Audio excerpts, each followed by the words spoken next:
কি করে বুঝবো? চালু থাকলে সে বুঝতে পারতাম যে তেল উঠেছে। তার মানে বুঝাই যাচ্ছে এখানে কথা স্পষ্ট যে একটা সিন্ডিকেট তেলের দাম বাড়ানোর জন্য প্রত্যেকটা পাম্প মালিক সবাই একত্রিত হয়ে আমাদের যারা দেশের যারা বাইকার আছে কিংবা যারা এই জ্বালানি বস্তুর মাধ্যমে ইঞ্জিন চালিত যেসব বাহন ব্যবহার করে তাদেরকে হয়রানি করার জন্যই কিন্তু এই ফায়দাটা নিচ্ছে। আমি গতকালও দেখেছি লম্বা লাইনে দাঁড়িয়ে থেকে আমি তেল নিতে পারিনি, আমি বাধ্য হয়ে চলে গেছি। বাংলাদেশের প্রত্যেকটা সেক্টরেই কিন্তু সিন্ডিকেট, এবং সিন্ডিকেটের মাধ্যমে বাংলাদেশ দ্রব্যমূল্যের দাম বাড়াইতে ওস্তাদ। অনেক মানুষ আসছে, তাদের আজকে তেল দিচ্ছে না। তো যারা বাইক চালাচ্ছে, যারা রাস্তায় চলাচল করতেছে, তাদের তো বাইকের তেল ফুরিয়ে গেলে তারা তাদের গন্তব্যে কিভাবে যাবে? তো কেন তেল দিচ্ছে না? কারণ হচ্ছে যে তেল নাই, তা তেল নাই হঠাৎ করে একদিনের ব্যবধানে বাংলাদেশের পাম্প থেকে তেল উধাও হয়ে যাবে, এটা কখনোই সম্ভব না। আমরা কয়েকজন ভুক্তভোগীর সাথে কথা বলবো। ভাই, আপনার কি মনে হচ্ছে? আমাদের মনে হচ্ছে আপনার বাংলাদেশের রিজার্ভে তো অবশ্যই তেল আছে, তো আপনাদের মাঝখানে ভেতরে বাংলাদেশের যে ব্যবসায়িক যারা আছে তারা লোকের সিন্ডিকেটের অপেক্ষায় থাকে সবসময়, মানে এই সুযোগটা নিয়ে তারা কিভাবে দাম বাড়াবে। মানে যেমন কালকে আমার গাড়িতে তেল হঠাৎ করে শেষ হয়ে গেছে, তেল কোনো পাম্পে তেল দেয় না।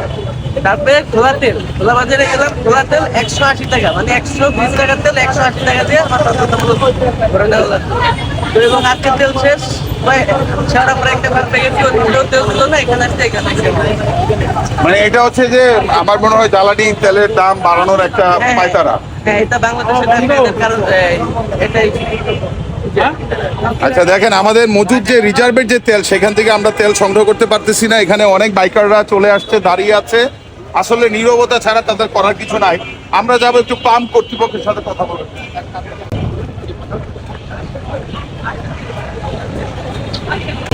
আসসালামু আলাইকুম ভাই, কি কথা বলার ছিল? তেল নাই কেন এটা জানার ছিল।